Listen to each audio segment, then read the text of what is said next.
Hey everybody, and welcome to another edition of the Hoop Jack podcast series. It is Chris and LeVar. What's up? You got a big week coming up. A lot of NBA to talk about. A lot of basketball in general, and even sports around the nation has been really interesting. One of the things that we talked about last week was the dunk contest and how Mac McClung was the first G Leaguer to make it. Here's my thing, and I thought about this a lot. You remember this show, Dunk Fest? Yes. On TNT? Yes. That was probably the best amateur dunkers around the country and the world. Shaq, Kenny, Nate Robinson, all them. And Shaq was like, no, Gary Payton was like, can he even dunk? Oh, yeah. Yeah, one of the best dunkers Jordan there Kilgannon. is. Right. So here's my idea of what they could do. Instead of the NBA dunk contest, since it hasn't really been legitimate since Levine and Gordon have gone at it, would you agree this could be an idea? Take 6 or 8 of the best dunkers out there. Mm-hmm. You do it still by rounds, but at the grand prize, it's a cash prize. Yeah. Say $25,000, $50,000 cash prize for those best dunkers. Mm-hmm. I think that would, because we've seen everything. Yeah. And I think the best dunk intrigues are behind us. Like, a lot of us remember Vince Carter's insane dunk contest. There's a couple guys. Jason Richardson had done great dunk contests. There's the one guy that keeps hitting his head on the backboard, and he got a tech for hitting his head on the rim. I think he played for, is it San Antonio? Or the Nets. Either way, the boy got hops. And he got hops. There's a couple of them. But I want to see Matt win this, to be honest. I think Matt... I'm biased. I'm biased, too. I would love to see a G League player... Right. G League player win it. VA. But VA, too. But would you think that would be a better idea, at least for a crowd draw, and to appeal to the NBA as far as a marketing thing, as a market? Yeah, because honestly, the years of the best dunkers being in the dunk contest is it's stale. Yeah, it's been stale. Like, you want to see John Moran in the dunk contest. You want to see John Moran in the dunk contest, but he's gonna win it. You want to see Gordon come back. You want to see Levine. I think Gordon's tired of losing to Levine. Gordon lost the last time. He got cheated out. He got the first time. Wade got him the first time. No, the first time it was actually no. I don't know. No, because there was the second time. You're right. There was the second. Levine. When Levine comes out in Space Jam, he's not losing. Yeah, and the thing is, but when Aaron Gordon does tricks off of the mascot, how do you get 3 50s and lose because you get a 48 or 49? And I'm like, come on, man, Dwayne, you cheated my man's, but that's okay. You want to say it's okay? It's not. It's not.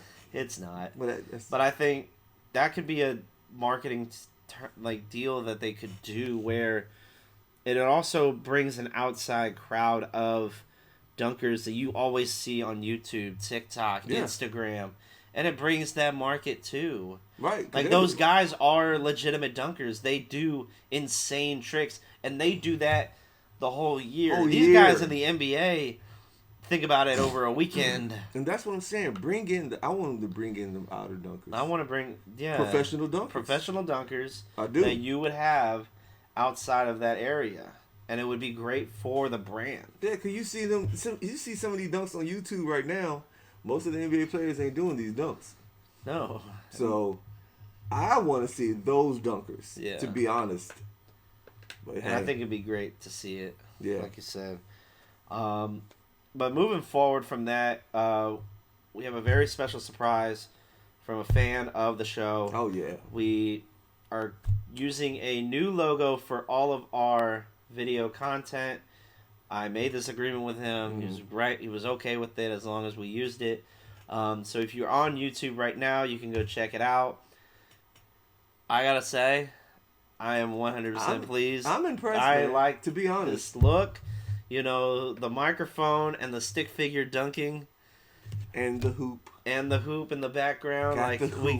This is what we need now. We need a stick. Now we need a neon sign of a John Morant dunk right there at that right basket. There, right in the back. Yep. Right at that basket, and we'll be good. Be set. I think. So shout out to our fan. I'm not going to disclose his name, but he knows who he is. Shout out to him. Mm-hmm. We will use this logo for all future video content. Mm-hmm. We will still use our original logo as far as a business aspect of it's the original logo. We always have it. We're always still going to use it. But this is, I got to say, I'm impressed. Yeah, clap it up. Clap it up. I'm impressed. With the water in the hand. I know, and I love it. But I can't say anything else other than thank you for this new logo that we can now use. Yeah. Hopefully market to a younger audience. I mean, the creativity is out there, guys. It is. You know, it's just gotta be willing to do it. Next up on the list, we're switching over to college football. Colorado football schedule has come out. Deion's first year at Colorado. Do you see he's already getting players who've decommitted from like Miami and everywhere else to go to Colorado? Yep. 4 and 5 stars. 4 and 5 stars. First game of the year at TCU. That's interesting. You see the blink? Look at my blink. I'm blinking hard. If I'm blinking hard, I'm going to pass the hell out. TCU. At TCU. First game. First game at TCU. Like, you want to challenge. You want to make a statement. That's the game right there. First game at Horned Frog territory. And is he Texas Christian? If he starts his son at quarterback, let's say he starts his son at quarterback. Let's say he starts his son at quarterback. Let's say he does. And his son goes the hell off. Right? He plays like the best game we've had since being at Jackson State. There's not much more we can say about his. Well, he only did that because he was at Jackson State. Well, he could do it. If he has the weapons, why not? Why not? And I think he's going to have all the weapons. First game at TCU, win or lose. Because we're gonna go through the schedule. I want to say, I'm going to say win. You say win? I think they're going to be that prepared for this game. I really do. Next game, that first game, September 2nd, is at TCU. Next game, Saturday, September 9th, at Nebraska versus Nebraska. They're at home, first game. They're going to bust Nebraska ass. So 2-0. Yeah. Next game, September 16th, Colorado State. See, the thing is, I don't know nothing about Colorado State, so I'm going to always say yes. Saturday, September 23rd, at Oregon. I don't think they're beating Oregon. So 3-1.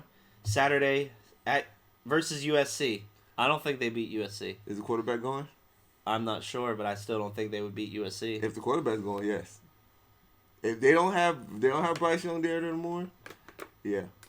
That's seriously, yeah. Saturday, October 7th versus at Arizona State, they're winning that one. Friday, October 13th, home against Stanford. Yes. At UCLA on the 28th of October, they're not winning that one. I'm not saying they're going to win that one. I don't think they'll win that one. Oregon State, November 4th. That's a tough at home. Game. That's a tough one because Oregon State's good. Oregon State, even when Oregon State's been having the upper hand of that for a while now, even when Colorado had a good team, so I don't know. I don't know. That one's tough. Saturday, November 11th, home against Arizona. I think they win. Mm-hmm. At Washington State, yes, they win. Utah, no, I don't think Utah's that team where you hear about them, but they're always that edge out because they have great records, and you're like, how do they do this?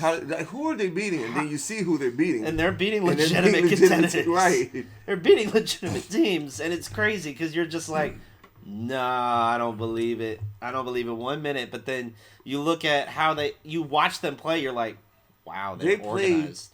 Play blue collar. They play legitimate. They play legitimate football. Like it's not nobody's out of place.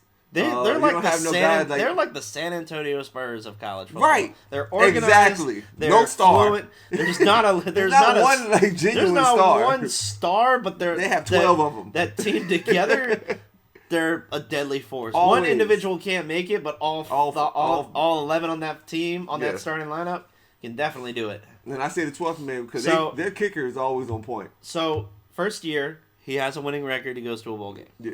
Whatever bowl. So I'm pretty much it. First year he's not winning. it's that first I ain't saying national champion. Not even close. No. Samier Sanders is starting. Now, what? My thing is, hold on. I can't remember what conference Colorado was in. They were gosh, I can't even. Why can't I'm like blanking? It's not Pac-12. It's not. Is was it the Big Pac-12 Ten? at one point? Is it Big Ten? I don't have my phone. I'm not sure. Do you see them? That's how bad Colorado football is. I know. We can't remember what division. Gosh, I can't. I can't think of it off the top of my head. But do you think?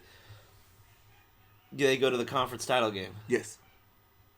Look, this is what I'm saying. I think Shedeur is going to actually have a good season. I think he will have a great year. He has a great vision and placement of the ball. He can really put the ball where it needs to be. The thing is, he also is going to have a crazy offense because they did bring in their running back from Jackson State, and he was a beast. A lot of and people then from Jackson Coleman State. and I'm not sure if Daniels left. Not sure either. I just know that they brought a lot of people from Jackson State. And Hunter is going to change some things because they're going to put him in the offensive role also. So the one thing you're going to be excited to hear from that Colorado locker room.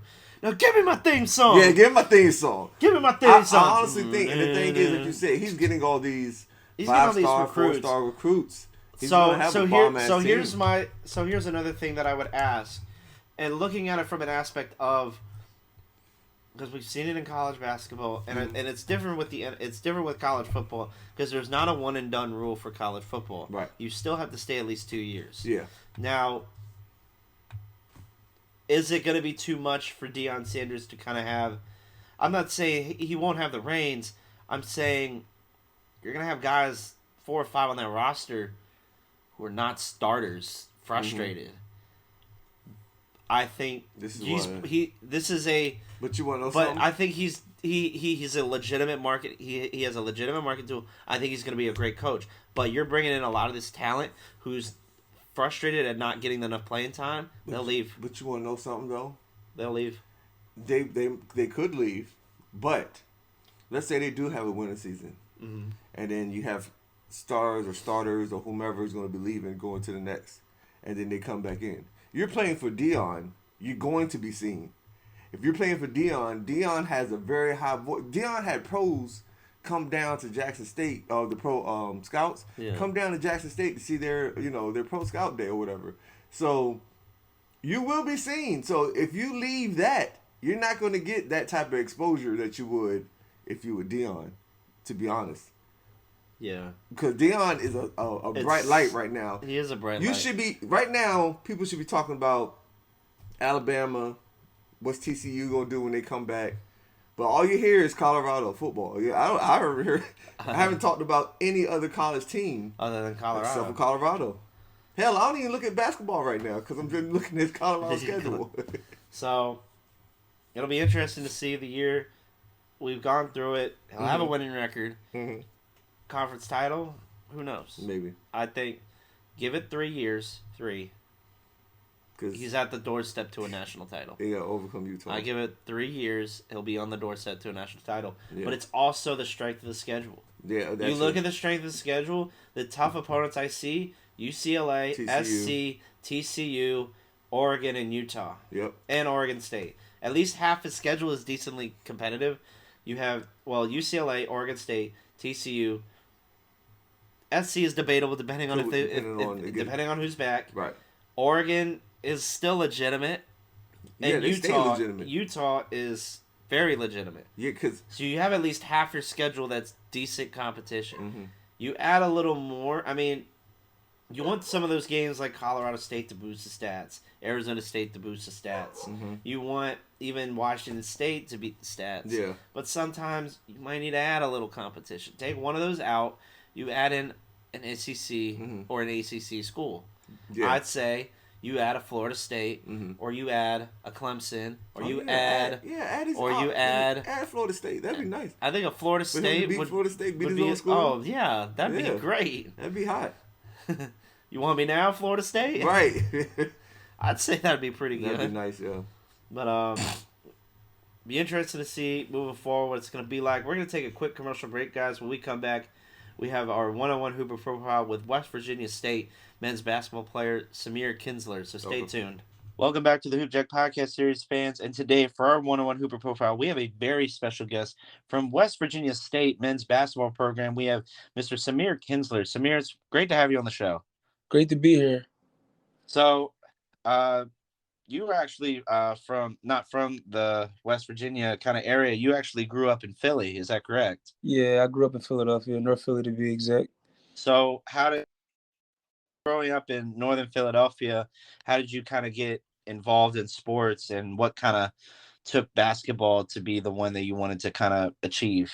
Growing up, well, everybody played football. My friends played football. That's what my uncles like. That's what they put on us. You feel me? Like, we're gonna play football. That's what we're gonna do. So growing up, we played football.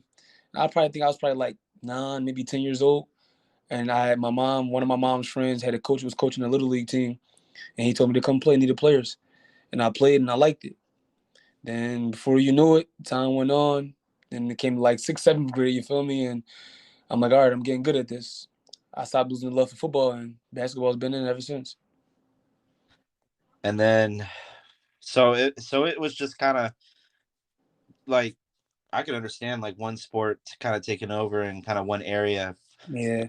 or being the dynamic of that, and then you just kind of fell in love with the game of basketball. Yeah, to be honest, I started doing it. I started seeing I could really be good at it. I knew how to shoot since I've been a kid, so you feel me. So everything played out. So and I loved it. And I met some good friends there. The people I had met, that I loved playing with them. You feel me? And yeah, basketball took over really. Right. And then kind of growing up, you're getting better, you're improving, and then at high school you decided to play at West Catholic Prep. Yeah, I went to West Catholic. So like 8th grade, 7th grade, I wasn't really that good. Like I got posted like the 8th grade summer for a little ranking or whatever. But before then, I didn't hear about like schools recruiting you. I didn't know like high schools telling you to come like, yeah, come play. And I didn't hear nothing about that. I really didn't know anything about it at all when it came to AAU and all of that stuff. I really wasn't that deep into basketball. In like 8th grade, I went to like a camp called like the Philly All-American camp or whatever for the youngins in our age. Okay. And then when I did that, my ranking came back at like number 14, number 15 or something. And school started calling me. And I had played with St. Martin de Porres. I had played with them in a little weekend tournament at West Catholic. And Coach Jazz, he was a coach there at the time. He told me like, we'll love to have you if you want to come. I had one on the visit. And then it was like, yeah, let's just go there. Okay. And then so that helped kind of propel the your basketball ranking heading to West Catholic Prep. And then also, were you part of the kind of the AAU circuit around Philadelphia? Not until like my junior, senior year, to be honest. I'm kind of a late bloomer. I won't lie to you. I mean, I've always been known in the city, I guess, for playing basketball, but I feel like I really wasn't good to where's the team finals and the K-Lo. Like, you get what I'm saying? To that high level grassroots basketball, I really wasn't like exposed to that until like my junior and senior year. But other than that, I did play like little AAU tournaments with my friends. We went to the little underground tournaments and stuff like that. Right. But you kind of stayed with high school ball, West Catholic Prep, and everything like that. Yeah, really. Summertime, like I said, we played a couple games with my teammates. But other than that, yeah, it was just a lot of just clearing my own head and just, yeah, West Catholic working out and just trying to see who Samier Kinsler was really going to become. That's really what it was. And then what was the decision to start your college career at Grayson? See, a lot of people don't even know. I didn't even go to Grayson first. So originally, straight out of high school, I was committed to Chestnut Hill. I had like 4 or 5 Division II offers in the PSAC and the CACC and everything. So I originally committed to Chestnut Hill. And that summer, I had met Paul Gripper or whatever. You know what I mean? Me and Paul Gripper, we locked into a different level. And when I met him, he coached me. He told me like, "Yo, come play AAU, kid. You're better than where you're going." And it wasn't nothing against Chestnut Hill or anything. You feel me? But it was just like I put that much work in. It was like, yo, I know I can get somewhere at a higher level. Like I wanted to see. Like I didn't want to limit myself basically. So I had played AAU with him. I had decommitted from Chestnut Hill. After that, I went on tour that summer. So after I went on that summer, I went on tour playing with K-Lo's B team, and we were winning, and everybody was noticing me. Then I went to prep school. After prep school, that worked out how it worked out. I had like 11.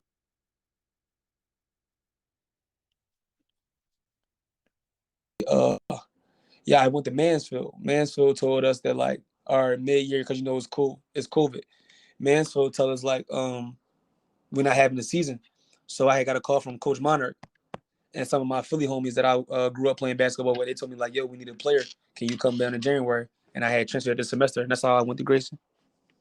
Okay, so you had, little journey that you went on, and then plus, COVID and like that kind of put a dampener on a lot of people's initial college runs or even seniors finishing up. Like it was just everything kind of took a stop. Yeah, basically.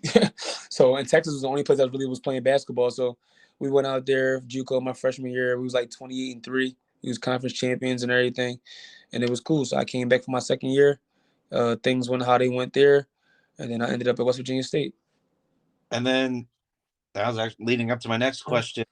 Um, how's been the process of going from JUCO to Division II? Because I know the irony is the Mountain East Conference. I went to UVA Wise, which was at the time before once I left, they were a part of the MEC. Yeah. Now they're not. They left, but West Virginia State's still a great program within the MEC.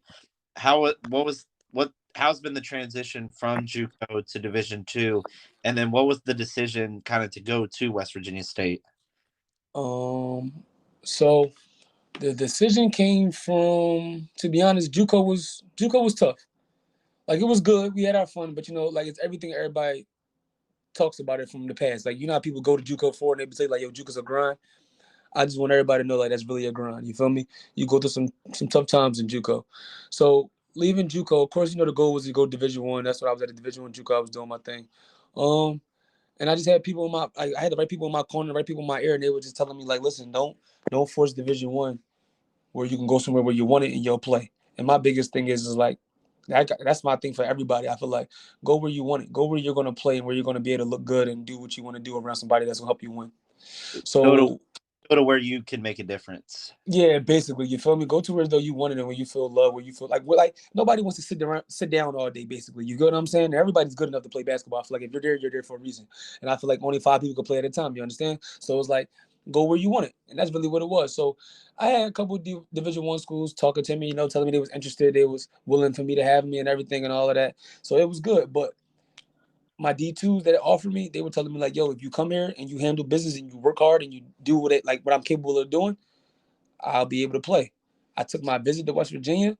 After my JUCO season was over, I met Coach Poor, met Coach Marcus. It was a great time. I loved the team. I feel like the team was like very oriented, like a family. You feel me? Everybody was together. Everybody did everything together, no matter if it was going out, eating, or whatever it was. And I feel like that was somewhere I wanted to be a part of. And like I feel like West Virginia is a place where I could just get away. You feel me? Clear my mind and just play basketball. Focus on books and basketball. And that's the reason why I decided to come here. Absolutely. And then you guys are doing great this year. I see you guys are 15-2. Yeah. Going out strong. What's the relationship on and off the court that you have with Coach Poor? Because I see he's been with the school for a very long time, and from how I can tell, you have a great relationship with him from when you made your visit. How is he able to kind of still motivate you guys, not just on the floor, but also off the floor, making sure you guys are on top of everything and making sure you guys are taken care of? I love Coach Poor, man, and I really consider it because not a lot of coaches, like, you feel me. I've been with a lot of coaches in my lifetime, and I can say he's definitely one of my favorite for sure. Only because like he handles things and he looks at us more not about just coaching basketball. You feel me? More on life. Like when I first got here, CP told me like, "Yo, if you be who I knew who you could be, you feel me? I'll let you do you." And I like him because through the good and the bad, he stays the same, if that makes sense. You feel me? You know how some teams, when like things start going bad, it's like, oh man, they get the cussing kids out, and players and kids get the going back and forth. You feel me? No, he takes the high with the lows. Granted, we are 15-2, but the same way when I'm playing bad, he's on me the same way if I'm playing like good. You get what I'm saying? Like there's no let up in between that, and I love him for that. And I feel like he goes hard for us, for all 16 of my guys, all 15 of my teammates. Like he goes hard for us. If we need anything, just let him know. Be 100% honest with him, and he's gonna be 100% honest with us. And I feel like as a kid growing up and as a young man becoming who I'm becoming, I can't ask for more. You understand? Like, you feel me? Like, if you're gonna be 100% honest with me and we're gonna play and everybody with the same mindset to win, that's all I'm really worried about. And Like I said, he's like a father figure to me. Like he looks out for me. He makes sure I'm okay. He makes sure if we need anything. Even if he having a bad day, he doesn't let his bad day trickle down to us. Like he's just somebody I always wanted to have in my corner, and I'm glad I have him in my corner now. Absolutely. And that's what you want to have in a coach. You want somebody who makes sure you guys are on top of everything, make sure that, he's looking out for y'all. And like you said, not having his personal problems come down to y'all, because if Yeah. he's showing it, then he'll show on y'all. And, it's good to hear that that kind of relationship is working out. Yeah, I appreciate it. And then, like I said, you guys are 15-2 this year. I know the end goal right now is to win the Mountain East Conference title, and then also, if winning the Mountain East Conference title, you guys get a shot at the NCAA Division II tournament. But what's kind of other goals that y'all want to achieve this year, or even you personally want to? Personally, man, I ain't gonna lie. I don't even know. I just feel like I could be the first to say that. Like I was never that kid who got the all conference player of the year. You feel me? Like I really like when I say a late bloomer, I really mean it. Like I really wasn't like I was okay. I'm not gonna tell you I was terrible, but I've came a long way out of these last 2 to 3 years. I can feel like compared to what people really have seen me do. So my personal goals is for my team to win. Like I don't really care about MVPs and I don't really care about first team. Like it's great, don't get me wrong, and All American and all of that stuff is amazing. You feel me? But me personally, if me and my guys win, like if we sell out every game and we win, I'm happy. At the end of the day, it doesn't matter about none of them personal goals if you lose. You feel me? Yep. Like I'd rather take us winning and everybody have a ring on their finger together and we're all cheering and celebrating us having a ring than me having personal accolades and we're losing. So my biggest goal for myself right now is to sell out as hard as I can every game so that my team could get a win. And I know I could do my part helping my team win. And the goals, and the accolades that come with it, if they come with it, they come with it. You feel me? Like if I do get player of the year, if I do go first team All American, second team, you get what I'm saying? If I get those, then great.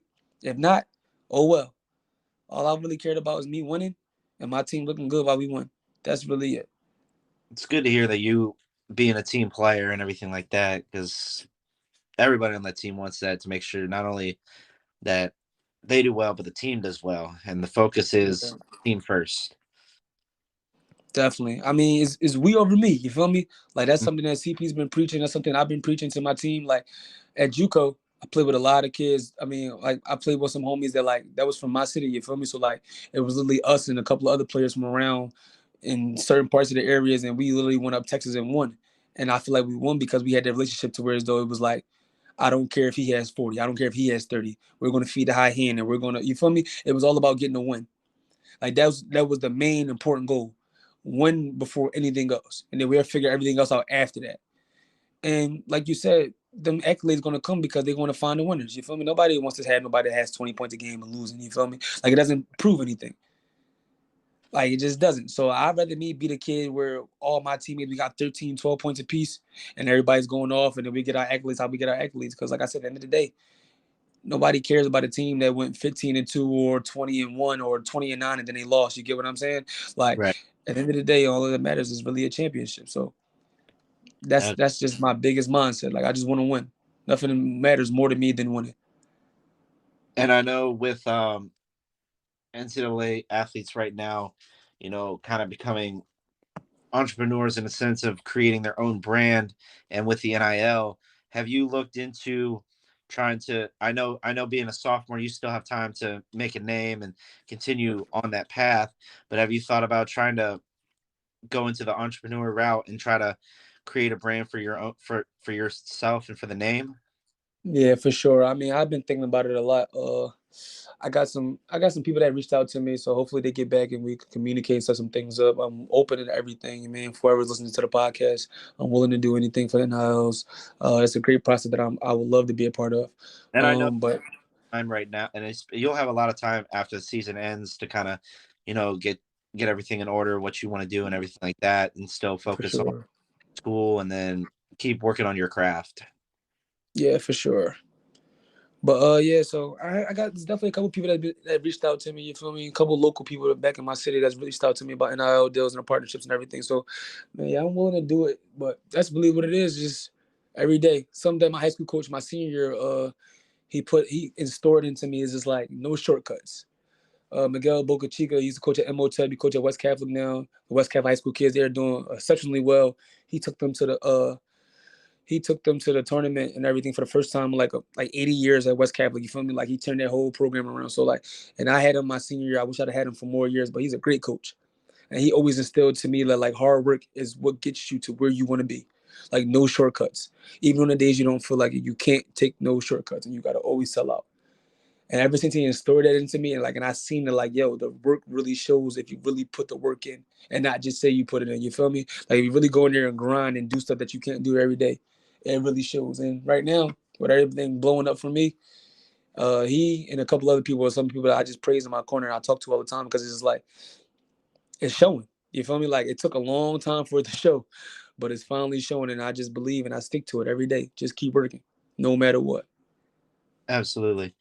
And my last question to you, before we kind of wrap things up here, is what advice would you give to the next generation of basketball players, high school players, uh, about what it takes to play at the collegiate level and kind of the path that you took from JUCO to Division 2, how it's a grind, like how it takes a lot of work to kind of get to where you're at. What advice would you give them?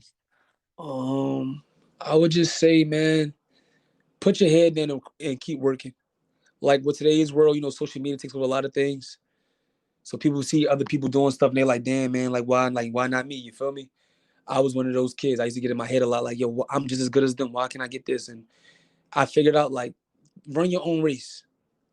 Run your own race. Don't worry about nobody else. If this is something you love and this is something you want to do it.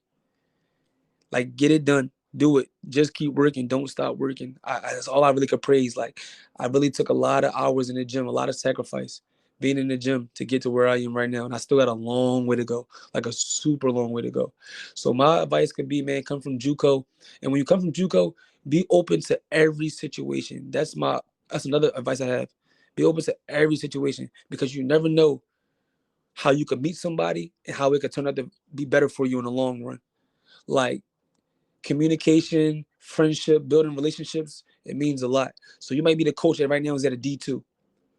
He might not. He might offer you saying bang bang bang like yeah come play with me, come do this, and then now you're in your sophomore year at JUCO, and now he's an assistant coach at a top program, and now he's coming to recruit you again. You feel me? Just because y'all built that relationship, so now he knows you're a good kid. He knows you feel like you're comfortable. You can play anywhere, and don't turn down no offers because you never know what could happen, especially with COVID and with players getting grad years and players getting years back. Like I said before, my biggest thing is literally go where you want it, be open to everybody in every situation, listen to everybody, hear everybody out. Make sure you build that same contact, even when you commit to the schools. All the coaches that were recruiting you, hear them out, tell them thank you, tell them where you're gonna go. Just in case, like I said, situations may not work out. You start a relationship with that coach and just work, sacrifice. I feel like everything that y'all see, everything that people see, and they be like, oh, he's good. Oh, he could do this. Oh, he could do that. Like, oh, he got game. It's a lot of time where there's nobody in that gym, or it's a lot. I know how it feels to be a lot of times where nobody's supporting you, nobody's backing you while you in that gym, nobody's thinking you're going to become who you're going to become. But once you finally become it, now it's like, oh my god, like the work is actually showing, like it really works. You know what I'm saying? So like, my biggest thing is, man, just keep working for something that you love, no matter if it's basketball or not. That's my biggest thing for the JUCO players. Like even if you find out not to play basketball at the JUCO no more, listen to every situation, be open to it, be understandable, build relationships, and just keep working, and let the chips fall where the chips fall. Absolutely, man. That's some great advice. Everyone listening out there is just the grind doesn't stop. You just got to work. Yeah, like you gotta keep working, and you gotta have that confidence in yourself. You feel me? Like don't put all that work in, and then you go out in the game. You feel me? Then you being nervous. I feel like if you put that work in, you put it in for a reason. And that's Abs- one thing about this basketball game is very mental. So it's like, man, take your mental out of it. If it's something you love to do, go out there and do that. Go out there and have fun and love what you do. And live what you love and just keep working is my biggest mottos. And that's really it. Absolutely. Well, Samier, thank you for taking the time to come on the show. It's been great talking with you, listening to your story. I wish you the best of luck moving forward. And guys, you guys can check it out. Your next game is January 21st, 4 p.m. home versus Charleston. I think people can tune into that online, can't they? Yeah, the MEC conference and everything. So they got all the games on there if anybody wants to watch the past ones or anything like that. But yeah, Saturday 4 o'clock we got a game here at home against UC. It's supposed to be a packed house. It's a rival game because UC is right down the street. So It's going to be a good one. Yeah, for sure. So again, Samier, thank you again for coming on the show. I wish you the best of luck with the rest of your college career, and I'll make sure to keep my tabs on you, my man, just so that you know how you're doing and everything. Yeah, I appreciate it. We'll definitely stay in touch. Thank you for having me. No problem. We're right back with more Hoop Jack, guys, so stay tuned. And we're back, guys. So I want to thank Samier for taking the time to come on the show. Yes. And it's nice to hear from a guy who is now competing in the same conference I used to compete in, the Mountain East Conference. Small Division II, but still great competition throughout. Mm-hmm. And, it's just nice to hear life after, just the growth that it has become since I was there, because not a lot of it was growth. I'm sorry, but it was still young, and it was what it was. It was growing. It was what it was. So next up on the list. Speaking of growth, Bronny James is by the end of the season going to make his college decision. He's down to 3. He's down to USC, Oregon, and Ohio State. All of them have decent records. They're not great, but they're decent records. I think Ohio State was about 10-8. Yeah. SC was like 12-8 or 11-8, and Oregon was like 10-6. Yeah. It was not great. They're not outstanding. They're not ranked, but I think, in all honest opinion, go to Ohio State. Go home. Stay home. Because here's the thing. You go to Ohio State, at least LeBron knows the staff at Ohio State. And he's more protected at Ohio State than he would be anywhere else. At USC or Oregon. Well, USC. Well, USC maybe just because of the Lakers, LeBron and the Lakers are right there. Right. Oregon, not so much because you're further away. I think it's between Ohio State and USC. I think so. You look at the growth that he has become. He's one of the top high school players in the country. Mm-hmm. Sierra Canyon has been a great home to him.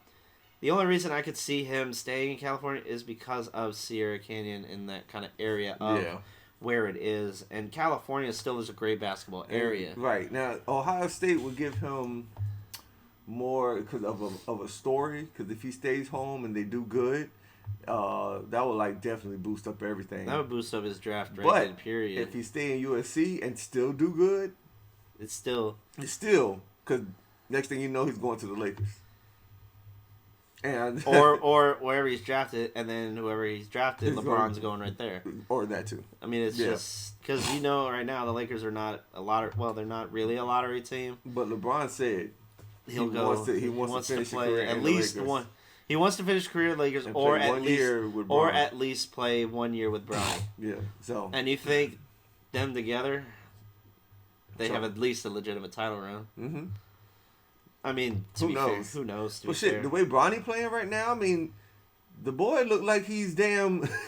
He looked like LeBron in a small version though. Like he be looking like he's so solid compared to most of the other kids. Yeah. So just the way that he's playing, it's like the irony is we see a lot of the kids resemble their parents. The only few that I've seen really do it is Bronny and LeBron. Mm-hmm. And Charlie and Tiger Woods. When you watch, if you've ever seen video of Charlie and Tiger Woods, same exact swing, same this, because their allergies, the way that they go to the ball, how they putt, how they bring the club back, and look how strong this little boy back is, man. Gosh, it looks as wide, if not wider, than Tiger Woods back. It's insane. And Tiger was realize Tiger was built. He was built back in the day. If y'all never paid attention to golf, Tiger brought the sport back from what it was, and Tiger could play. Built. So his son is built exactly like him, which is crazy. It's weird and scary at the same time. It's also funny when you see John Daly and his son. I can't remember his name, but you know what I'm talking about. John Daly's still John Daly's but I mean, with John Daly is all time for me. I love he's him. Hilarious. Come up there with a cigar in the mouth. Gosh, hit the bitch 300 yards and don't give a damn in the world. But put that bitch right on green too. Don't care. Absolutely. But kind of going with it, Bronny is, I think, Ohio State. Ohio State would be the best. I mean, it's tough because on the one hand, like you said, you go home to Ohio, play for them, play for the Buckeyes. Something that LeBron probably would have done if he'd gone to college, but same after his time at St. Vincent St. Mary, he was the number one kid coming out at that time in the draft. The only other person that was up top was probably, right now would probably be Dwayne Wade. Pretty much, yeah. Yeah. But LeBron was number one. Like everyone remembers his white suit that he got drafted in. But Pearl white. I think, you know what? I think Bronny needs to wear that white suit. A form of it, a full white suit at the draft. White all the way down. All the way down.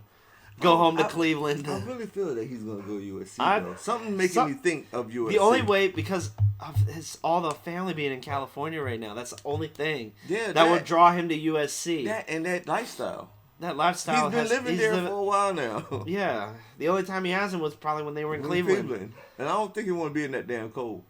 No. What would you choose? Freezing cold or sunny and 75 every day? I'm taking USC. But the thing is, where would he make the most difference? I think the most USC would be the most difference. Yeah, what point guard did the USC have for real? I mean, that we talk about, not a whole lot. Because the only thing is, he wouldn't go to Michigan. No, he wouldn't go to Oregon, and you're not going to UCLA. And UCLA, to be fair, I don't know why not UCLA. UCLA has a long tradition of decent basketball talent. Yeah, that'd be the only other thing. Like UCLA take a lot of Lakers, so UCLA has taken a lot of Lakers and a lot of pros too. Yeah, so I still think that they're gonna. I don't know why, but USC is just. I just feel like he's gonna go to USC, but it's USC or Ohio State. We'll see. Because it's not Oregon. If he picks Oregon, then I'm gonna lose a lot of money. Because it's like, gosh, either that or if he does, because he's gonna start as a freshman. Yeah. You know he's gonna start as a freshman. And then I'm going to be putting everything on Oregon. He works hard on his game. Oh, yeah, and I'm going to put everything on Oregon every day. Think about this. His dad is gym rat, so he's probably the same way, yeah. So next up on the list is the third, I believe it was the final van vote. The final, I have to look up. So I can't look at it yet. Yeah, look. Okay. So we'll go through the West. He's still up there. Don't you say it. He's still up there. How? He's still up there. Why? Number 9.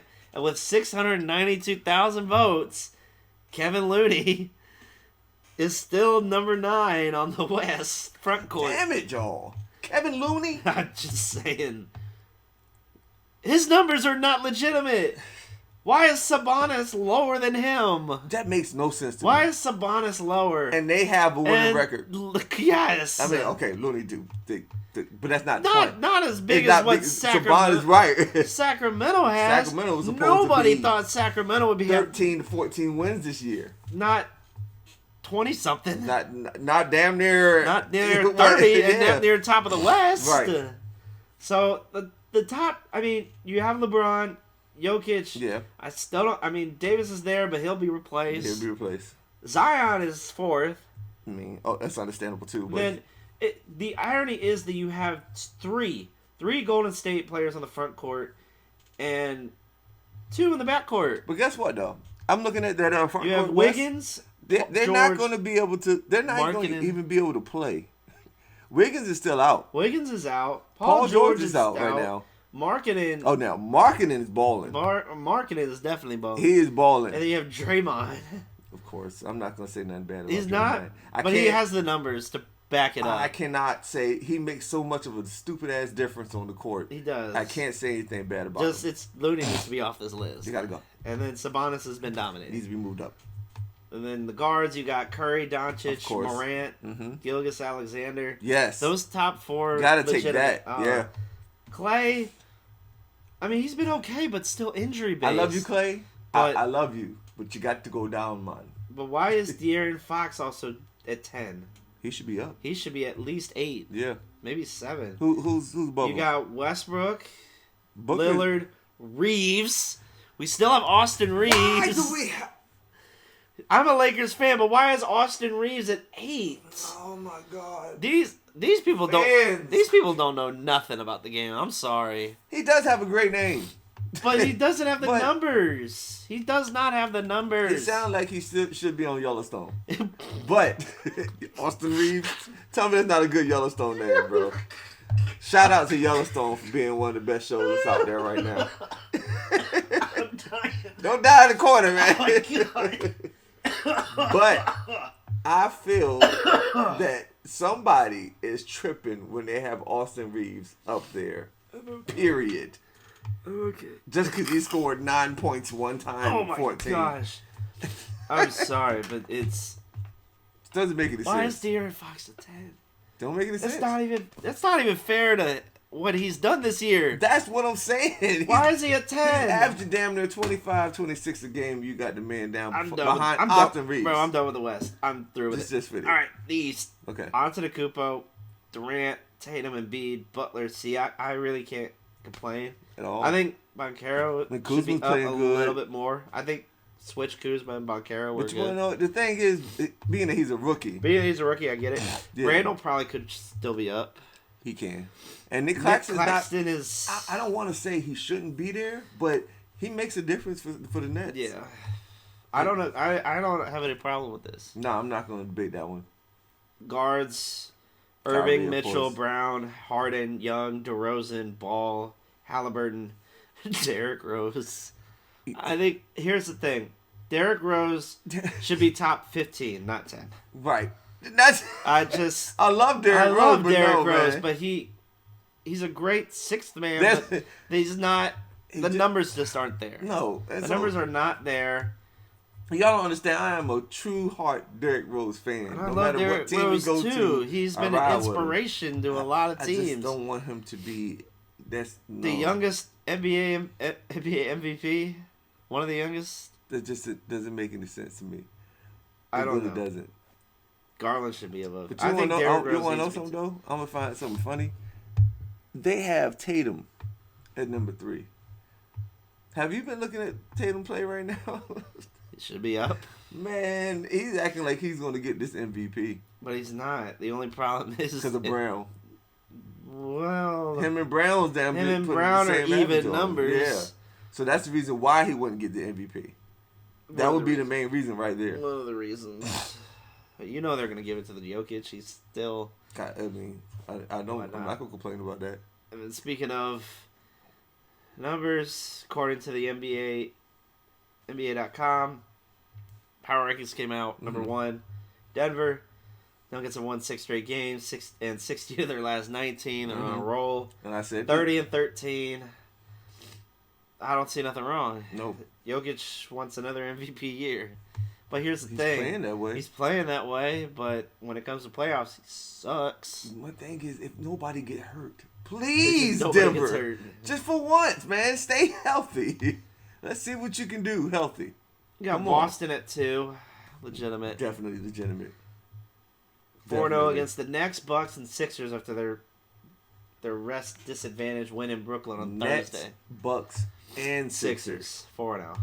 That's 4 Nets, but that's 4-0 on some teams that are high caliber. So they're not, they're balling right now. Grizzlies.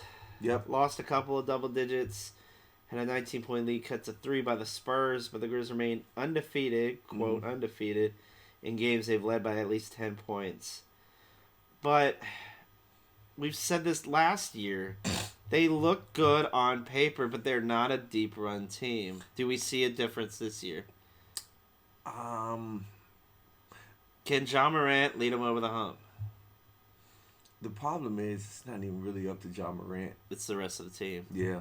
It's the health of the rest of the team, and can the rest of the team... Can Brooks play actual basketball? Like, do what he's supposed to do on the court? Because sometimes it look like he just be spaced out and just want to fight somebody.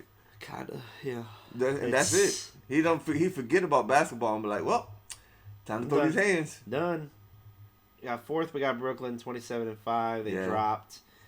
Still have the league's 3rd-ranked defense. I mean, they got some key people sitting down right now.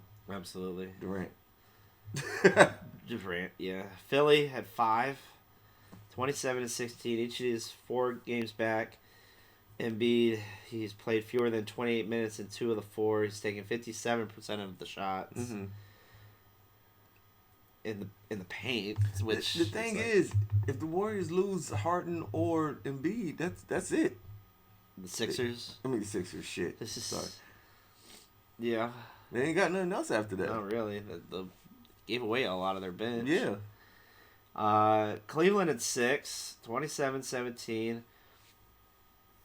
The best fourth quarter team outscored their opponent by 9.1 points per 100 possessions over the final 12 minutes. Bro, third and fourth quarter with Cleveland is always Cleveland. They always come back. If you're somehow if you're not, Karis LeVert, Jordan Clarkson have been going off. Garland has been off too, and then so was Mitchell. They've been doing really well despite a lot of the people saying that they were gonna start off slow and they stay consistent. Mm-hmm.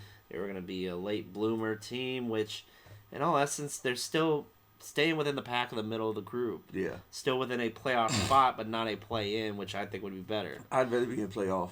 I'd rather be in playoff than play-in because you got to play 2 extra games. That's a dangerous team right there. New Orleans Pelicans are 7th, which I'm surprised considering that's a dangerous team right there. 26-17. They're dangerous when they're healthy. Think about this. They're winning games. They're a dangerous team when everyone's healthy. Yeah. But can you agree with that? Yeah, I definitely agree. But right now they're winning games with McCollum and what's the point guard? Alvarado. Yeah. And Valanciunas. Zion and Ingram mostly sitting down though. They've been mostly, in and out because of injury, but Zion has been putting up numbers. They're winning games without those two. I remember when I guess Zion's been keeping to that weight contract. Got to. If you want to be in the NBA, you ain't got a choice. I couldn't help it because New Orleans has good food. I'm telling you that right now. Up. I'd be looking like the hefty lefty. Look, can I just pay you $100,000 just every year? You remember the hefty lefty? Who was the hefty lefty? Oh, he was a quarterback out of Kentucky.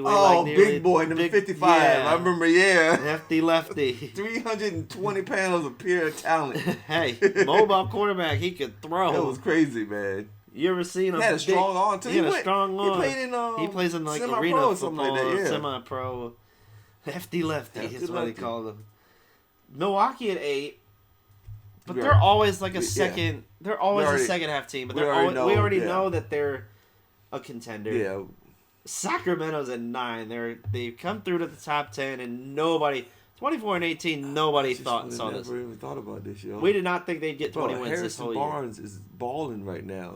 Barnes, Fox, Sabonis. They're all doing amazing. And then they got Mitchell playing defense on everybody that comes in the game. He's playing like he's damn the dude from the Pelicans. Yeah, and then 10th, right out the top 10 is the Knicks. I'm just confused. I'm confused because, like I said, the Knicks have played one of the league's easiest schedules in regards to opponent strength. Right. They've been one of the league's best teams regarding taking care of business with wins against the Pacers, Wizards, and Pistons last week. The Knicks are 21-8 against the 18 teams that are currently no more than 2 games over 500. Mm-hmm. That means that the only reason they're up there is they have not played some of the top 3 or 4 teams in their conference. They're playing teams like the Magic, the Rockets, everyone else. Yeah. It's not lower. You play against teams like them, you're going to start to see them go back down to like 500. The thing is, they have to keep playing this type of win mentality basketball. Brunson's playing phenomenal. Barrett's playing phenomenal. Randall, if he could just keep his head and just keep playing basketball and stop worrying about numbers and if you're getting touches and all this other stuff, he'll be okay. Yeah, he'll be fine. His head gets into him and then he gets out of the game. Exactly. So top 10, the only ones I would probably change, the Knicks. I think strength of schedule wise should take into account for power rankings. Yeah. I think the fact that they've played one of the easiest schedules so far says a lot, and it also says what's coming after the All-Star break. You're going to start seeing competition later down. That's why it's always like you want to play that hard competition first. First, you want to get that out the way. You want to get that out the way. You want to get the conference. You want to get the division out the way. Some of the conference out the way too. Yeah. Or at least here's what I say: get the divisions out the way, then go to the West, then go to the East. That way, by the end of the year, you know what the East is. Right. Agreed. And you've seen it. So that's gonna be it, guys. But before we get into our show, we like to thank Boosted Biz for getting our merch line out there, guys. Make sure to keep checking out. Grab yourself a T-shirt, especially now that it's cold. A sweatshirt. Yes. Because it's though it's going back and forth right now. I always feel like it's gonna be colder when it hits February. Yeah. We're gonna get a snowstorm. I wouldn't be surprised. I wouldn't either. Late early February. February, March. It's gonna be freezing. Oh my gosh, yo. And then also go to GLD. You want to get your bling on, get some chains, get some pendants, especially with represent NBA, NFL, and especially now the NFL. We got the playoffs heading up right now. Yep. Make sure to represent your team. Also check out Kenichi Bear. Great company. I know they're mostly a boxing community company, but they make great apparel and great headphones. The Hibernation 5s, so you should go check them out. I always wanted a pair, but I'm gonna check them out. They're like 100 and something. It's still worth it. It would be worth it. Wireless headsets, noise canceling, and then I'm always gonna represent them every week because I want them to reach back. Noggin Boss. Get Noggin Boss. Noggin Boss. For those of you who don't know, and if you ever seen Shark Tank, they were on Noggin Boss. Tank. Yeah. They're a great fat comfortable hat though. Comfortable hat, but a big hat. It's like your own bobblehead. Right. But the irony is, what I really want Noggin Boss to do, reach out to a lot of the high schools in the area. You reach out to the high schools, you know how much they'll pay for something like that. You market within high school, you're easily making your quotas. Pretty much. Not just the pros, but reach out to high schools. I sent the link out to like a lot of these like high schools and middle schools that I work with. I showed one of the middle school coaches. He'd be like, "We could sell that in a heartbeat. You put their logo on it. They will make your quota. It won't even be funny. It wouldn't even be. It wouldn't have no issues in making. These teams like that you could easily, not just colleges, but go to high schools, go to Division 2s, Division 3s, NAIA, any college in any state. You go to any high school in the state, especially now. You're definitely gonna make your money because now most of them are going to the lower colleges, and some of them lower colleges are actually making a staple. Exactly, making some money. Making a move, yeah. And also just make sure you guys are keep tuning in. We're like you see in our fancy schmancy logo. Fancy schmancy. We got YouTube, Instagram. We're doing more on YouTube, which I think it's great. Finally getting the setup to do it. It's a slow process, guys. This is what happens when you're on a budget, balling on a budget. Balling on a budget. And I know we can't. We call it. It's Bob. hard to. It's pretty much Bob. Bob. And I know it's hard to compete with a lot of these big ones out there like Pivot and all them. But I mean, they got the setup. They got the money. They got the backing, yeah. And you're like, that's great. And they reach almost every clientele that you can get, and they get the athlete that you would want. Get a pro athlete, they got it. We like to hear everybody. College athletes, we've done pro athletes. Local, across the country, across the globe. And we've tried to get it all, and I know a lot of it's not on video, but you guys can check it on audio. It's great to kind of hear it. Heart-to-heart conversations, yeah. And like we don't ask like hard questions. Like we don't try to like put pressure on nothing. We're not trying to scream anybody. No, it's like we just want to get to know you and like your path and the journey that you've been on and how the coaching staff has been behind you. And we don't try to bash any coaching staff at all. We just try to, what was the reason behind it? Right. All right, then what was different about this guy that kind of led to it? And it just is. It's just innocent. Like it's just a friendly conversation. Yeah. But I think looking into the future, I'm gonna try to get more local talent. I know it's kind of the 757 is a lot of talent by itself. Period. And I know it's like only select clientele, but I know that with the jump start from the local talent, it'll move up. And if you guys also, and by the way, I did check out that Mid-Atlantic Basketball Classic. I have put highlights up on YouTube as well, so go check them out. For those that want to check it out, we did get a comment from one of the players on Oscar Smith, number 5, 6'8" freshman. Sophomore. Yeah, sophomore. 6'8" sophomore, number 5 out of Oscar Smith. 6'8". Sophomore. That kid's going somewhere. Blessing. But it's a blessing. But kind of moving into what we always like to do with our mindful moment. Make sure y'all are taking care of yourselves this weekend. I know we always say that a lot, but if you're feeling down, just reach out to a friend and just take care of yourselves. I know a lot of people question their next move, their actions, and everything like that. Like, I've questioned it too. I'm like, do I want to continue working this job? Do I want to, try something else, do this, do that? And I question it a lot. And I think a lot of you need to ask yourself, what can I do to make a difference for not only myself, but for the future? And I think looking down the road, everyone has a unique skill and a unique talent, a hidden talent that they've never found before. It's only you got to take the time to figure out what it is. Yeah, and attempt. You got to attempt to try. You got to attempt to try. Like, a lot of people, like, when I first started this, it was, a wing and a prayer. Like, I know I didn't expect it to keep growing as much as it has. And I know it's been 2 years, and I started this, and I'm still starting this in the bedroom. I'm still kind of in like the bedroom, but the man's den. But it's the fact that we now are getting more into video. We have a unique logo in our background. We got a fun little neon sign that you can check it out on YouTube. I am definitely gonna get the John Morant kind of logo to add to the background, I think, or even the Jordan logo. That'd be even kind of cool. That'd be nice. Yeah, right either way, either one beside it or under it, that'd be legitimate. Or even a basketball kind of going under. But either way,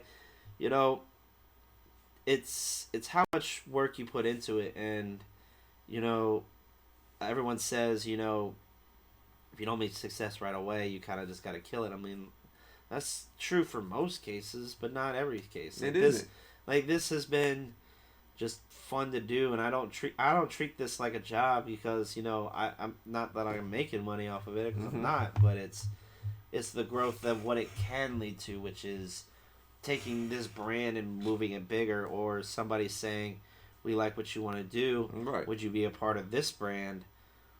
And I would still say yes, but I'm also like, can I keep my brand as well as a side thing? It's an outlet to more options. It's always an outlet to more options. I think people can't look at the job, what they're at is a glass half full. Right. I think you got to look at it as a glass half empty, because there's always an opportunity to add more to that glass. True. Bars, y'all. That was bars. Those bars. Every day. You just got to take advantage of a situation, whether you make it or it just it comes to you. But nothing's ever going to be given. It's got to be earned. Yep. But other than that, guys, have a great weekend. Yes, sir. Be safe. Keep listening. We love to hear what you guys think of the show. And like I said, I had put this out on Twitter, where you want us to see the old and the new. I'm willing to keep the logo that we had talked about as a new logo for permanent purposes, but always keep that in the background. But just let us know if you think that the new logo should be our permanent logo, and I'm okay with it, because I think, not gonna lie, this is a legitimate logo, right? And the microphone with the stick figure Duncan, I think it reaches a different clientele, and I think, looking back, I always keep the old logo. I think the old logo just it shows, like, if I ever wanted to remember something, how it started, that's how it started. It shows growth. It shows growth, but let us know what you think. Let us know what you want to see more from the show. We definitely have more Hoopers coming on the show. We're definitely gonna have more Hooper reflections coming soon. So be on the lookout, because growth comes in different ways, and no matter what, you always got to love the journey. Yes. It's all about the journey. It's all about the journey, guys. And remember, don't be a bystander. Be a hooper and keep balling. Peace. Peace.